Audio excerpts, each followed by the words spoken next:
When you're ready, go.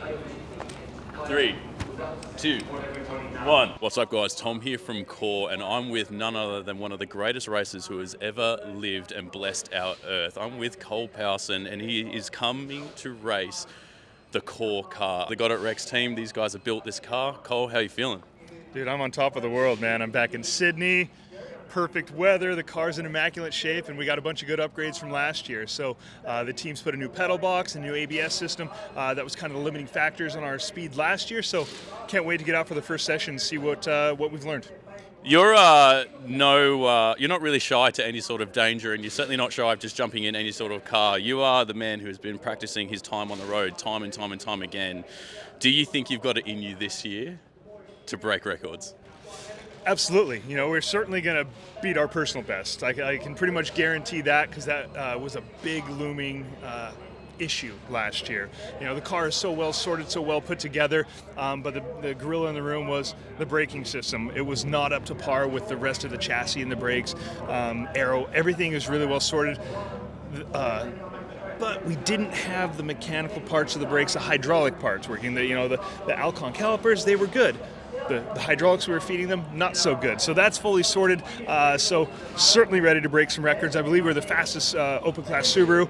We're going to take that a little bit further. You got a number for me that you want to hit? Man, yeah, put me on the spot. I'll have Troy buying extra sets of tires if I don't hit it on the first go around. But I'd love to see a 29. I think we ended up at 31.9. If we got to a 29.9, that would just be fantastic. The first second, I think, is going to be easy. Getting another full second, man, there's a lot of things are going to have to line up to get that second out of it. But who wouldn't want to see a 29 around here? Absolutely correct, Cole. I look forward to watching you race. I'll come into your face many more times. Thank you. Thank you, man. Cole, you've done your first round now. You had a bit of window action going on there. How did you think you went? Pretty good, all things considered. So yeah, the window was, it's getting a little saggy. It's trying to leave the chat, so we'll tape it up for the next round. But got a good feel for the ABS system. Was able to come in less than a second from our time last year, our best time on low boost. So it's a pretty good place to start. I feel good about the brake bias. Grabbed the laptop. They made a couple changes on the blip for the downshift needed a little adjustment, and throttle needed a little bit adjustment with the new pedal box. But all in all, I'm really happy to see what we can do progressively throughout the day. Put on the new stickers tomorrow and throw one down. Does it? Obviously, it comes quite natural to you just getting in any type of car and just racing it.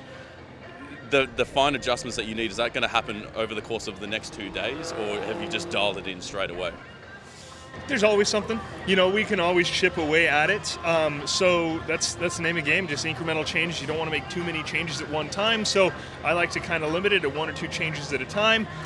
There's a bunch of things I'd love to adjust and tweak and work at, but it goes in order of magnitude, right? We're going to take the lowest hanging fruit first, the biggest, simplest changes that we can make, and then go from there.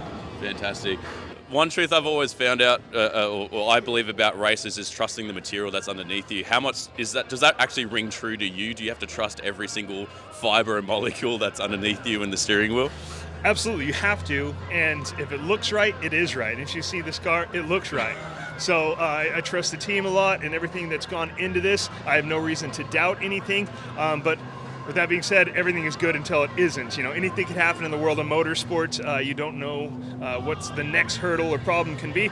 We could run flawless every single session until the end of Saturday night, or we might have an issue next session. It's a roll of dice every single time. I tell people driving time attack cars is like holding a hand grenade with a pin pulled. You just don't know, right? And with cars with this much power and grip, anything can happen at any time, but I'm pretty happy with the way this thing's put together, so I think we got a good chance. Brilliant. Round 2, you ready? Absolutely, man. Cole, it's day 2 here at World Time Attack, and it's fresh in the morning. You've just completed your first round, man. How did you think you went? I did pretty dang good, except for one corner. So I wouldn't call it that one perfect lap. We were able to move a little bit further up the chart, knock like 3/10 off or something like that, but they're pulling the data now to see how much that one corner costs. There's a little bit of gravel. I got all the racer excuses if you got some time. But it was a really good run. All in all, the car felt great, but it wasn't that one perfect lap. Okay. Do you think you still got it in you for the rest of the day, though, to hit it? Absolutely, and it's going to be track conditions. We know that it's going to be a little bit warmer. I can work with that.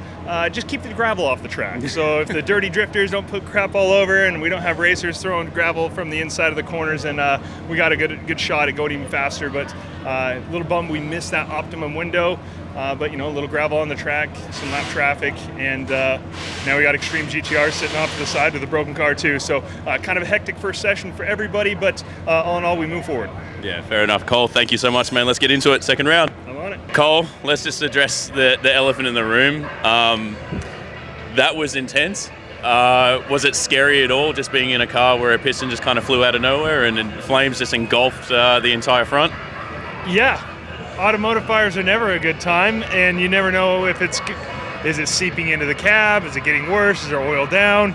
A lot goes through your head in a situation like that, and I feel for Troy, man. It's just like he's supposed to drive this car here in a couple weeks, and it's just a lot of stuff running through my head. I wanted to get off the track safely, get the fire out as soon as possible, minimize spraying fire, extinguisher crap all over it, and all in all, it could have been a whole lot worse, but yeah, huge bummer that we had to go through that. Cole, this is like a bit of like an emotional thing for me to say, but a lot of people would say that in motorsport, it's all about the screeching tires and the sound of exhaust, going through the straight piping and all that type of stuff. But words almost can't describe the eeriness of how quiet it was in this garage across the entire Coore Racing team, myself, Troy, fearing for your safety at the same time. So watching you get out of the car safely, like you were very quick. I was like, wow, but I just want to really hammer home that emotional side of things and just how tense that is, and if you've ever experienced that before. Absolutely, it's the people. It's the people through and through. That's why we do this stuff. The cars, that's the front. The cars are the stars, but we're the people with the emotions, and these relationships, friendships are huge. And I walk around the pits here, and I have friends for the rest of my life from playing with cars, and it's just the medium in which we express ourselves and get to build these meaningful relationships. Nobody wants to see somebody get hurt. We put our lives on the line when we go out and do stuff like this, and our pocketbooks and our favorite toys, and it's what brings us all together. It's really the people that matter. 100%. I'd say it's almost pretty safe to say that the Alcon brakes probably stopped you in a moment of complete fear. Is that correct in saying?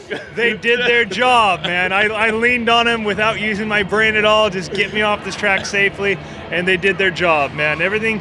It's a shame because the Coore Racing Team guys worked so hard, did everything they could.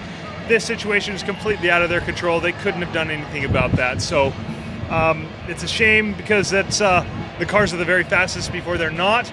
I know I was on a flyer, and it certainly was on track to be the new personal best for the vehicle. It's a shame we didn't get to finish it. Cole, I think it would be pretty safe to say that we absolutely love you at Coore and the Coore Racing Team, and dare I say on behalf of the Coore Racing Team as well. I feel like we're connected in some way, and we love watching you drive this car because honestly, I don't think there's anyone better who can send it and hit its best time, especially around this track, man. So I just want to say on behalf of everyone, I'd love to have you back for World Time Attack 25, and I hope you can be there, and I hope you can make it, and I hope this is something special for you. I'll be here, man. I don't know what my job's going to be next year, but I'll be back here. Yeah, it's just like that. Fair enough. Cole, thank you so much, man. Yeah, thank you, man. It's been a pleasure. Thank you.